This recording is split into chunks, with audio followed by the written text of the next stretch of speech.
to Marseille for round 2 of the Audi MedCup 2011, set in the beautiful old port of Marseille. It's France's oldest city, its largest port, and for the 4th year running, the MedCup's come back to the south of France. The Azzurra area, race area is looked over by the beautiful Notre Dame de la Garde. It's such a memorable location to sail in, and as we've seen today, incredibly difficult conditions as well. Well, welcome to Audi MedCup TV for the second event, as we said in Marseille, the Trophy de Marseille. It has been 1 month since we were in Cascais. We packed up and moved to the south of France, and completely different conditions out here today. We've had really long delays. We finally did get racing and had a couple of races, and it was a lot of fun. So to talk about that with us today, I really hope I get these names right. Evgeny Neogodnikov. How did I go? The helmsman on board Synergy, and Alan Fadoncieux, the tactician on 22. Now, Alan, this is the first time you've actually sailed on a Soto 40. You're from Marseille, but the first time you've taken a Soto 40 out there. The conditions weren't quite what we were expecting. Well, what we were expecting, but they could have been better out there today. But did you enjoy it nevertheless? For sure, yeah. Yeah, the boat feels fantastic. We discovered 2 days ago. Yes, we know the area where we will sail, but we discover the boat step by step. We are a bit in a rush past days because the project has a short time to be prepared, but we feel good. The boat feels very good. Well, it was practice day for the Soto 40s today, and race 1 and 2 for the TP52s. Now, before we get into racing in Marseille, we're going to have a look back at what happened in Cascais.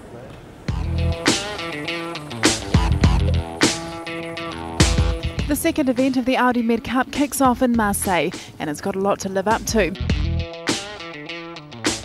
Conditions at the first event in Cascais made for epic racing, and intense rivalries were born. Spanish team Iberdrola won the new Soto 40 series and showed they'll be the frontrunners for the overall title. While Quantum has the first trophy of the year in the TP52 Championship and the early advantage.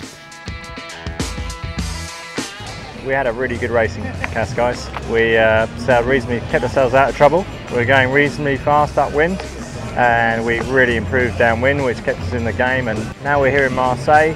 Certainly very different conditions. We're due. It's going to be much lighter, and you know, we've got to learn the boat in the light, the medium stuff, as do most of the fleet. So looking forward to the challenge. Marseille could prove the crucial regatta for winning the overall trophy, and so early in the season, the title race is wide open.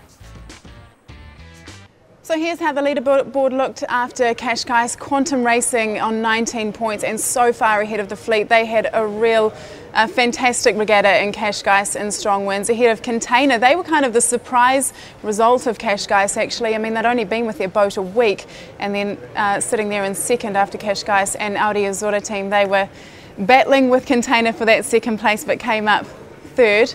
Now, having a look back at what happened today out on the course, as we said before, there were really long delays going into racing. We finally did get 2 races underway. I think we got up to a maximum of about 12 or 13 knots in that first race. It was really exciting out there today because we did have a new boat out on course in Gladiator in the TP52s and 22 in the Soto 40s. 22 was in fact in Cascais, but it had a Portuguese team on board. In Marseille, what we do is we switch it up a little bit and put a French team on board, so at each location around the MedCup we'll have a local team on board. And so before we get into the Soto 40s, they did have the practice day today. We're going to have a look back over the TP52s, race 1 and 2, and have a look how that went. Following an hour delay to let the sea breeze become established, Guillermo Parada, the helmsman of Audi Azzurra Sailing Team, nailed the start of the first race of the Marseille Trophy in the light winds on the Rad Sud. With speed off the line, he was able to take the left of the course and the best winds to lead at the top mark. And as so often happens in these conditions, that was enough for the Italian-Argentinian boat to open up an unassailable lead by the finish.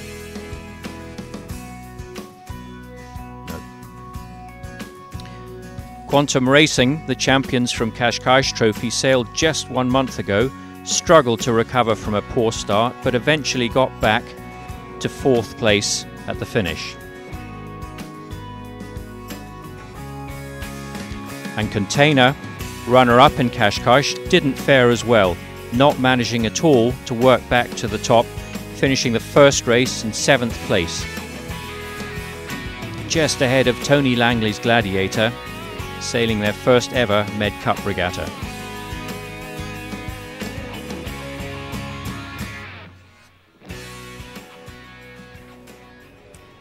Well, Eugenie, I just want to come to you and talk to you about that first race today. You must have been really pleased with the way things went for your team. In light years, it's difficult out there, isn't it? Completely different to Qashqai. How do you think you went in race 1? Of course, it's very different like Qashqai, because in Qashqai was always strong wind, here is a light wind, but I feel very well, and we did today really good starts, and I think good tactics decision, and probably we have some mistakes on the board, on board, but we are working on it and going forward. Of course, we have another little problem. It's on downwind, but we're still working because we have a new downwind trimmer who sailed just 2nd event, like me, on the TP52 in MedCup, and of course it's little bit. We need a little bit more time for the understand the boat and going much better. Can you talk about the importance of the start? Because, I mean, Azzurra had a fantastic start, and they really capitalised on that. So talk to us about how important that start was for you. For us, of course, for tactically, today was left side was more pretty, more favor, and that's why who sailed left side, this guy won. And that's why we were fighting for the pin. But on the first start, everybody was fighting for the pin. That's why maybe we had a little bit worse start than Azzurra. But we were in the top on the fleet, and because we beat on the start, we beat Container and Quantum. I think it's good for. Yeah, for sure. Well, with Azzurra on top of the leaderboard after race 1, things got very, very interesting in race 2.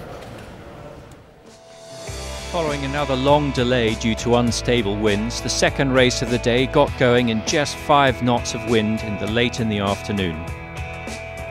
Again, it was the left of the course that paid, but the protagonists this time were very different. Having won the first race, Audi Azzurra Sailing Team never recovered from a poor start in race 2. It was Quantum that managed to wriggle clear first from the start line to get the best breeze and round the top mark with a lead that they held to the finish.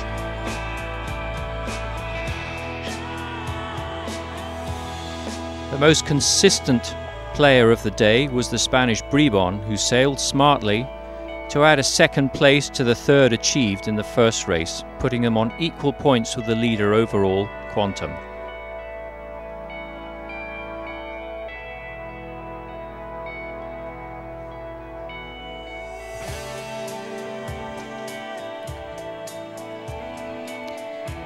And it was almost a 3-way tie for first place. But then on the last run of the second race, the Russian Synergy ripped their spinnaker from luff to leech. And although they changed it for a new one quickly, the white boat had lost its momentum and couldn't stop the German Container from taking a useful 3rd place. So Quantum won, followed by Bribon and Container in 3rd. The leaderboard is looking Quantum Racing again on top, but they do share the lead with Bribon, and Synergy in 3rd place. As Marcus said there, Synergy would have actually been tied for the lead had they not ripped their spinnaker on that last beat. And I saw you grimace there when you had to watch it. You even closed your eyes. It's really hard to see, isn't it? How disappointing was that for you? Of course, we were not waiting for this mistake, and probably we dropped the jeep too early and some buttons cut our spinnaker. But if you remember our second race in Cascais, first race we won and second we were on the second place, and the same problem, but on the bottom mark we put the spinnaker to the water and broke the spinnaker.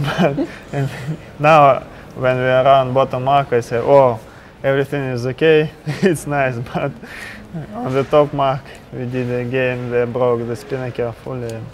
You're just creating a lot of work for your shore crew. It's a lot of work, and if you will see the weather forecast, it's almost all time the light wind. Yeah, of course, it's very not so good. It's not easy. Yeah. Actually, Alan, you're the local from Marseille. Can you tell us what the weather forecast is for this week? What can we expect? In my mind, what I saw on the computers is same kind of wind, a light wind or maybe medium, and hopefully a small mistral for Sunday. Yeah, hopefully. We've all got our fingers crossed for a mistral to see how these boats really go. I know, Alan, you'll be really excited to race these boats in more strong winds, because they're very exciting, the Soto 40s. Well, yeah, we are hoping for a little bit more breeze tomorrow, so we don't have such long delays in racing. We'll be back here live at 1300 GMT for day 2 of the TP52s and day 1 of the Soto 40s. 1300 GMT, we'll see you back here on Audi MedCup TV.